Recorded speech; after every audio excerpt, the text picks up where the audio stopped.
Am I working? Maybe, maybe, maybe.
Hello. Oops.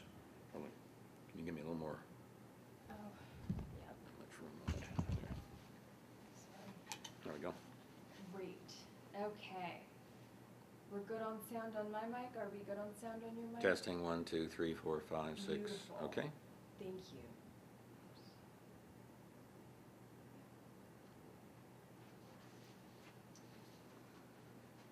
Okay.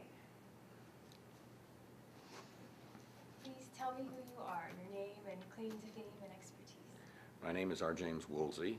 I practiced law for 22 years in Washington, was in the government for 12, and on 5 occasions, 2 Republican and 2 Democratic administrations I held presidential appointments in. I was a consultant for 5 years working on energy at Booz Allen Hamilton as a partner, and I'm now in the venture capital world, working also on renewable energy, and I'm working on a book at the Hoover Institution at Stanford on renewable energy. Okay, let's jump right in from that point and talk about, you've written and spoken extensively on global warming and how that is a national security threat because of U.S. dependence on foreign oil. And you have this firm belief that that's something we can overcome through science. Do you feel the same way about lie detection, that that is something that we can invent a tool that works? I don't know. There may well be possible better tools than the polygraph. I think the polygraph's great flaw is the substantial number of false positives that it gives out, especially when you're using it for large-scale screening. I am a great fan of the National Academy of Sciences reviews generally, and my wife used to be the chief operating officer at the Academy, and I've worked on some of their studies, and I've read a good many. They did a first-rate one on the polygraph several years ago, and I think that one big problem is when you use it for large-scale screening, give it to hundreds or thousands of people. The number of false positives is really unacceptable. Now, I think the way that it used to be used by the FBI has something to commend it, which was that if they had a handful of suspects for a crime in a criminal investigation, they would, from time to time, polygraph all of them. And the combination of the polygrapher's history of reading, body language, and the like, together with the polygraph, probably helped them in a number of cases zero in, not necessarily to pick exactly the right person, but perhaps to zero in on a couple that ought to be investigated more thoroughly. I'm no expert on the polygraph, but it strikes me that that is a rational use.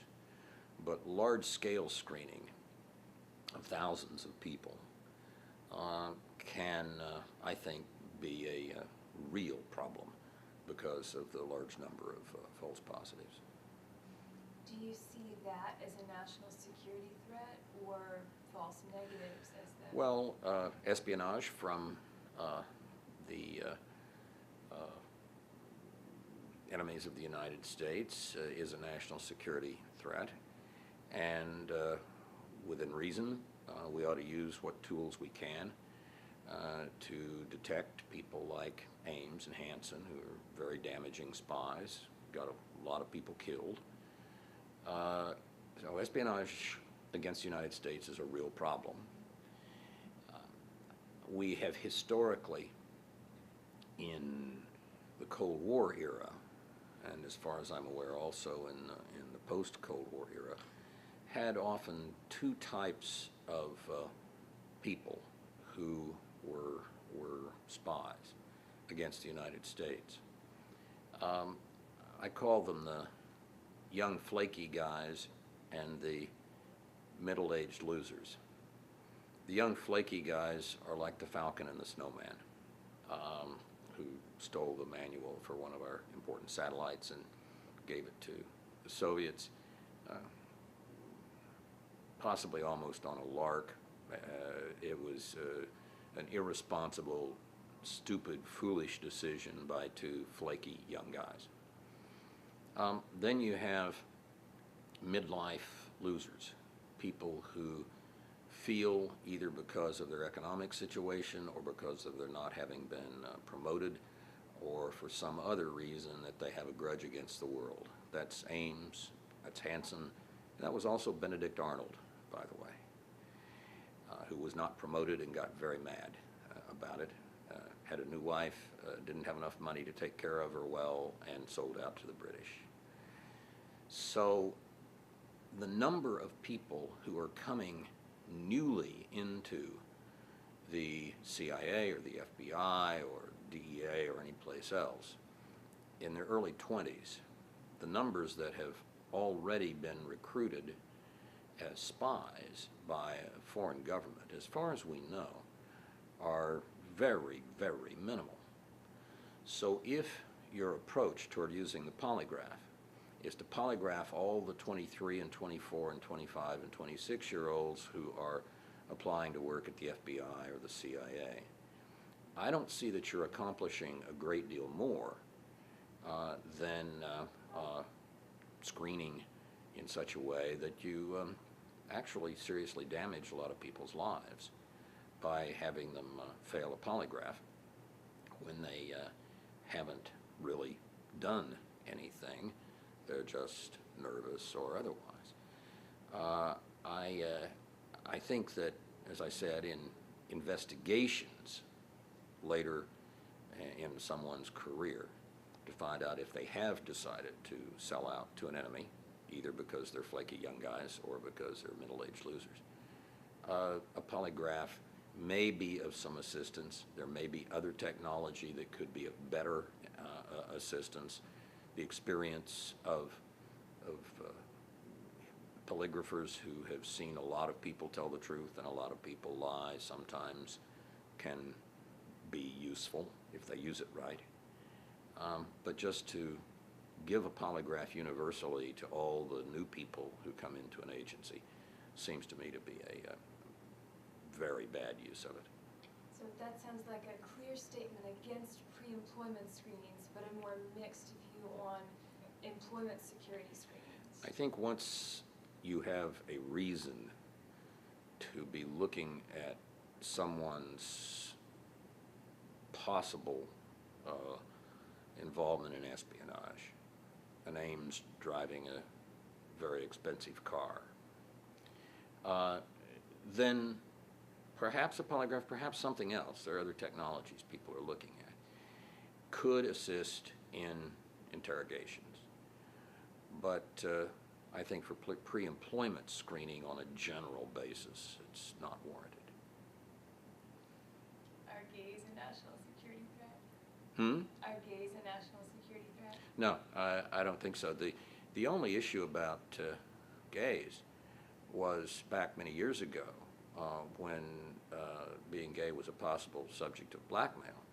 But but the same would have been true for an individual who was sexually promiscuous heterosexually or whatever.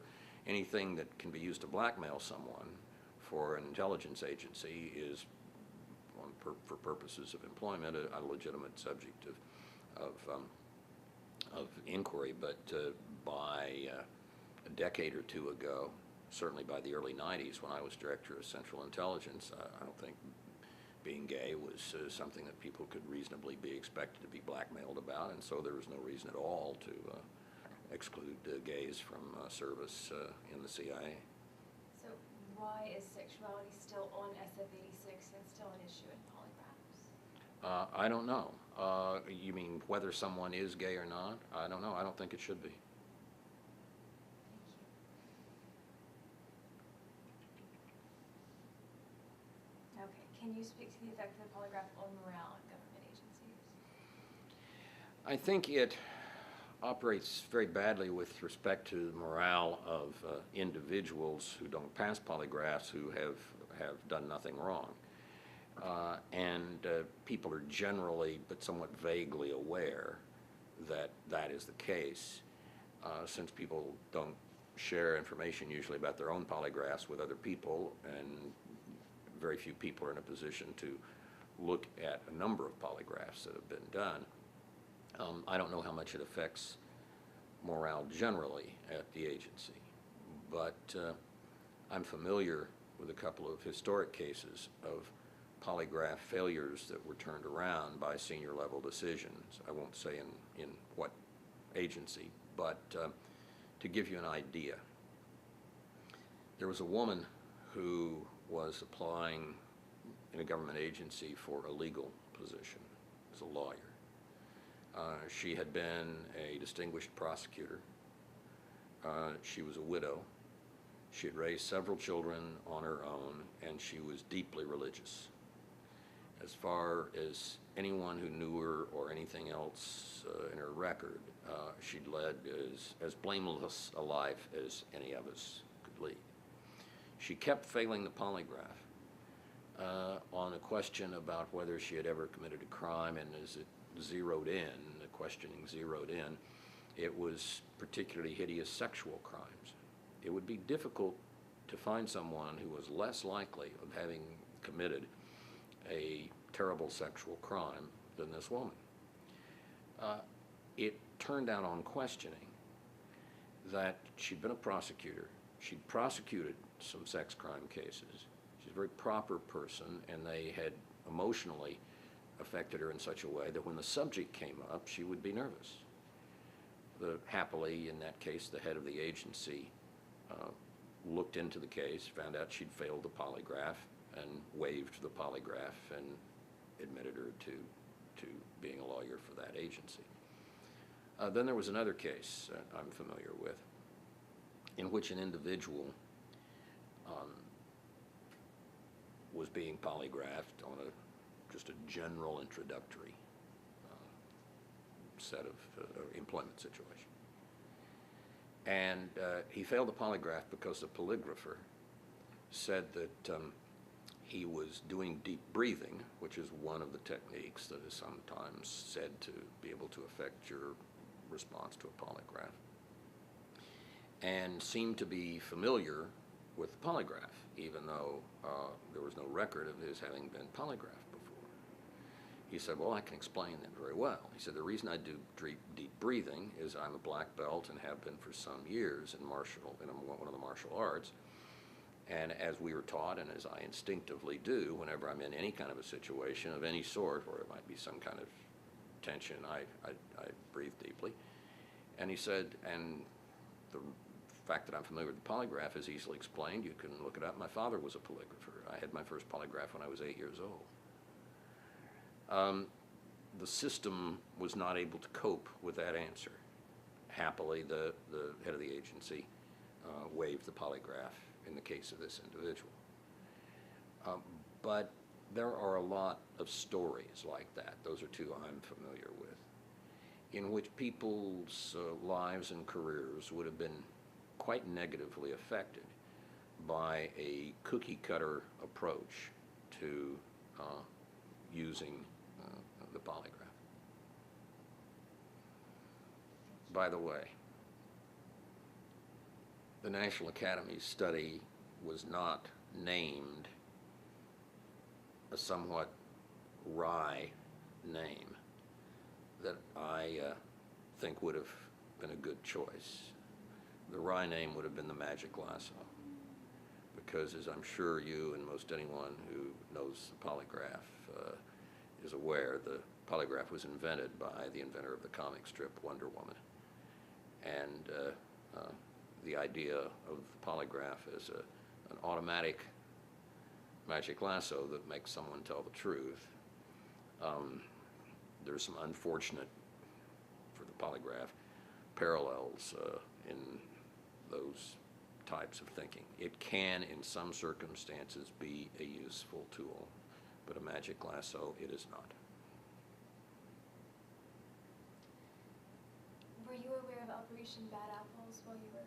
I don't know anything by that name. Okay.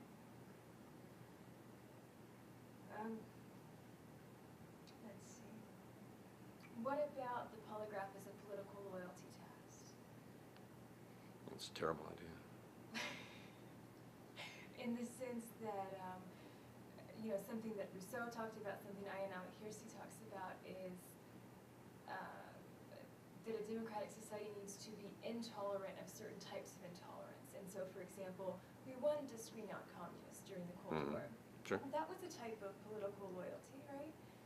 Well, it was a little more than political loyalty. I mean, the Communist Party of the United States wanted to establish a dictatorship of the proletariat, which is, I wouldn't call it politics, I'd call it disloyalty to the whole concept of politics.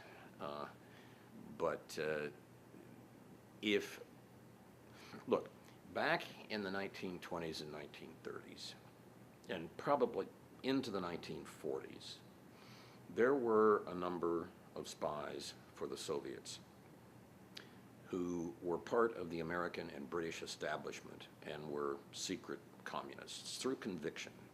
We're in the era of the Depression, the era of wartime alliance between the United States and the Soviet Union and Britain against Nazi Germany. So you had people who were privileged and accomplished members of the establishment. Alger Hiss in the United States, Kim Philby in England, who were in fact secret communists, dedicated to the proposition and worked for the institution that they had decided they were loyal to, the Soviet Union. You don't find that these days very much with respect to American spies for foreign powers. It's usually, as I said, with respect to the flaky young guys that's just needing money, for the middle-aged losers, and some degree of unhappiness. Also, often money is an issue. Occasionally there will be people through ethnic or religious identification who will spy for a foreign government, but they're a rather small number. I don't think that that a general notion of loyalty or something ought to be enforced by polygraphs. It's far too vague, and I think entirely inappropriate. So in terms of quality control measures to correct for systemic bias, you know, for example, systemic racial bias that was shown by Dodke in 1990, or for these other sorts of biases that might not be conscious on anybody's part. They might be stereotyped throughout on the examinee's part. Are you aware of any quality control measures that are in place? For polygraphs? Yeah. I mean, I don't know. It's not an area I've looked into. Sure, sure. Let's see. I will tell you one story that I have heard.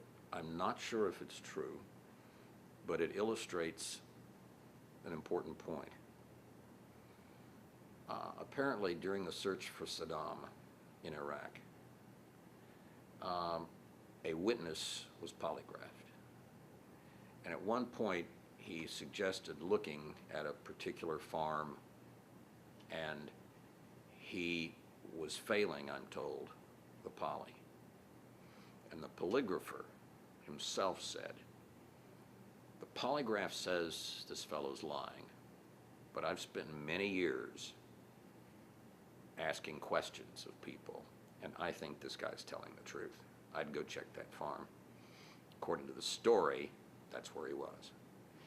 Now, it would be good, rather than use my third or fourth or sixth hand hearing of that, to look into that. But it's an interesting situation.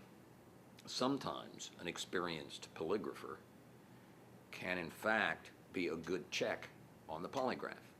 But it has to be a polygrapher who, like this fellow, cares more about accuracy than about being just responsive to a machine, which is far from perfect. This was part of the problem in Operation Bad Apples, was the polygraph division found that polygraphers were making that exact judgment, saying, well, you know, this person isn't passing the poly, but I really think they're telling the truth, and actually falsifying charts, or vice versa, falsifying confessions. Well, it's wrong to falsify charts or confessions. That's terrible. But it seems to me it's not wrong for a polygrapher, experienced one especially, to say either this person's failing the poly, but I think they're telling the truth, or this person's passed the poly, but there's something that I think ought to be looked into. I don't, we all have to make judgments, and we have to have, in highly sensitive jobs in the government, we have to have people who are loyal to the United States and not to some foreign government. And so I have less problem with experienced people making a judgment, but saying, this is my judgment, here's how I got here. The fellow was exhibiting an awful lot of eye movement, shifting his position, things that I've identified in the past with not telling the truth. So I'm suspicious of him. I think we ought to look into it further, but I have to say he passed the polygraph. I don't have any problem with that type of a judgment coming through the system and being checked and reviewed by panels of experienced people to make a judgment. We're going to have to make judgments somehow. What I think is wrong is to automatically throw anyone out of being considered for employment at an agency because they fail a polygraph. The National Academy of Sciences review indicated there are just too many false positives for that to be a sound approach. Right, and they also thought that the polygraph was actually a national security threat because you still have false negatives and you have this false sense of security. Yeah, well, yeah, there are false negatives too, but there's a large number of false positives, and it's a tough problem. There's no simple answer to this, but it's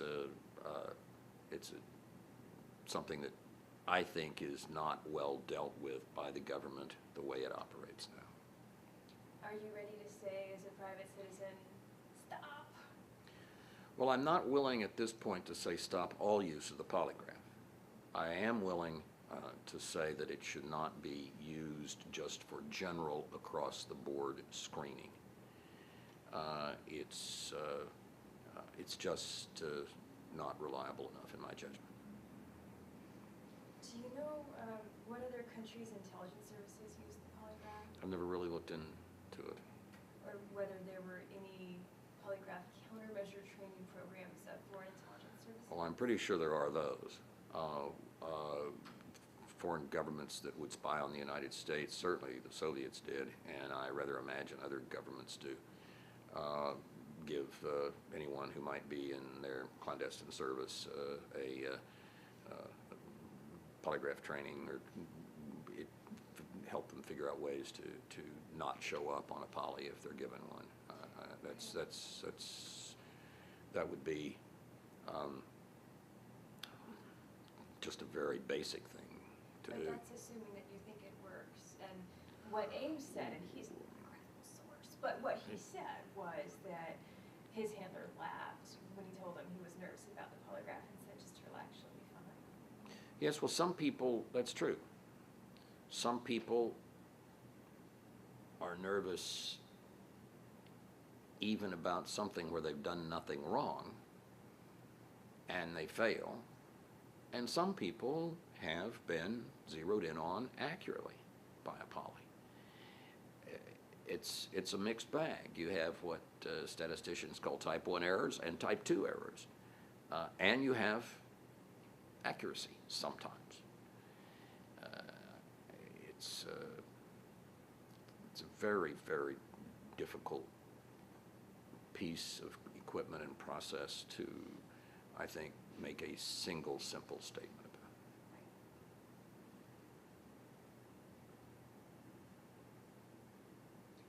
So one of the main polygraph proponent arguments that you've hit on is that you have to have some way of doing independent credibility assessment. This tool is flawed, but you can't just take it away. Well, as I said, I think, and this is just a matter of judgment, I think in the hands of an extremely experienced polygrapher who has no incentive to do anything other than call it as straight as he can, and if he disagrees with the polygraph, to say so and say why. I think in the hands of someone like that, as an investigative tool, when one has reason to believe that there are half a dozen people who might have taken something or given something to a foreign government or whatever, to help zero that down, a polygraph could be a useful adjunct to an intelligent questioner. So you're talking about using the guilty knowledge test, not the control question test. And you're talking about taking away the bureaucratic incentives that exist today, according to John Sullivan, within the CIA, for people to get confessions and log them. I'm not up to speed on what the situation is today. It was nearly 15 years ago when I stepped down as director. So I'll have to leave that to people with more current knowledge. And, okay. Can you tell me more about FAINT and how these sort of people reading techniques? FAINT? It was the forensic assessment of, it was microexpressions. The only thing I can tell you about that is that a group of former FBI and CIA polygraphers set up a company several years ago, this was back in the 90s, to help train people like lawyers who cross-examine witnesses, other individuals for whom making a judgment about whether someone is telling the truth or not is a very important part of their profession. They came to me and said, we won't charge you for the course, we'd like to have you take it, and so I took a couple of days and did. It was very interesting. And they had a number of things which in and of themselves were not probative, but if you take 7 or 8 and you see someone, you know, you accuse me of something and I say, who, me? I mean, you know, just there are a number of things that are often, and police learn this sort of thing too over time, that are often indicative of someone trying to hide something. It was cleverly put together. It was interesting. It was the sort of thing that if I were going to have a bunch of young lawyers working with me, and they're going to have to cross-examine a large number of witnesses, I'd like for them to take this course. It's the distilled judgment of a number of senior, retired at that point, I think, CIA and FBI polygraphers. Had nothing to do with polygraph. They had no polygraph was not used at all. It was simply learning to read body language. Anybody who takes any 1 or 2 or 3 of those indicia and says, aha, that person's lying, that'll be foolish. But if you see someone consistently when they're telling the truth behave one way, and consistently when you know they're lying about something behave a different way with respect to their body language and so forth, it's an interesting bit of lore to have in the back of your mind. I wouldn't call it anything more than that. Right. Just in terms of the scientific validity of it, you can't replicate from person to person or from practitioner to practitioner? As far as I know, you cannot. I think this is judgment. This is a matter of judgment of people who have asked a lot of questions, and perhaps like that possible military polygrapher that I described earlier in Iraq, and I hope you all will find out whether or not that's an accurate story or not. It was a good thing that he looked at this suspect and said, well, he's failing the polygraph, but you know, the rest of his demeanor suggests to me that he's telling the truth. So it's not only that it operates in such a way as to always accuse someone, it may end up operating in such a way as to indicate to an experienced questioner that they're in fact telling the truth. So, you know, I think all of those things are useful to know, but it's important to be clear about why you're making judgments, to have your judgment reflect the reason and not to manipulate transcripts or polygraphs or whatever, or polygraph records, and then have whatever one decides at a questioner level reviewed objectively by experienced experts who say, well, you know, I don't know if this guy's right or not, but there's some troubling things here that suggest to me that he may well have been telling the truth, even though his polygraph looked bad. You want people to be explicit about why they're making those judgments. Have you seen any evidence that the polygraph has uncovered a spy in the sense of not aiding an ongoing investigation into espionage, but uncovering? I think there are definite cases of success, yes, for both the FBI and the CIA, but I don't know the details, don't remember the names at this point. You'll have to get someone who's spent more of a career in polygraphy than I did. My experience was reviewing a few cases and being polygraphed myself once. So. Okay. That was one of the things that was missing from the information that the NAS committee got, was any primary sources, any actual tapes of polygraphs, and any evidence that the polygraph had ever caused. It's a very reasonable question, but I don't know the answer. I'm under the impression that there have been more than one case in which a polygraph was an important part, anyway, of leading to zero in on someone who in turn proved to actually have done something wrong. So maybe I got my dates wrong, but I thought that you headed up the CIA during the post-Ames era when the Henson affair came to light? No. I was director from February of '93 to January of '95. We caught Ames in early 1994. Okay. So the year before Ames was arrested, I was intimately involved in working on the planning and so forth of how we were going to deal with him and how we would be able to decide whether it was in fact him. Then I had a review done by my senior people in the CIA about what had happened, who had made mistakes in promoting him or giving him new jobs and the like. So I spent a good deal of time on Ames for both the year before he was caught and the year after he was caught. But Hansen was presumably spying during that time, but he was not the subject of any investigation or undertaking by the CIA or anything that I knew anything about until he was caught several years later. George Tenet was the director when Hansen was caught. Okay. Were you in that position when, so the CIA used to have its own polygrapher training school, right? Yes. And it got taken away essentially after Ames.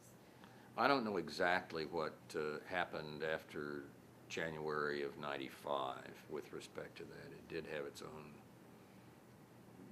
polygraph school, and I don't remember exactly how that worked out.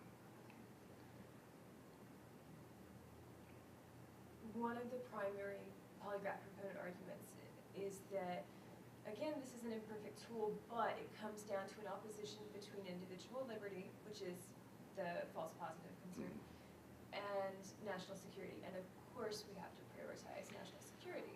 Well, we face those choices all the time. That's kind of what the American Constitution is about. All right? And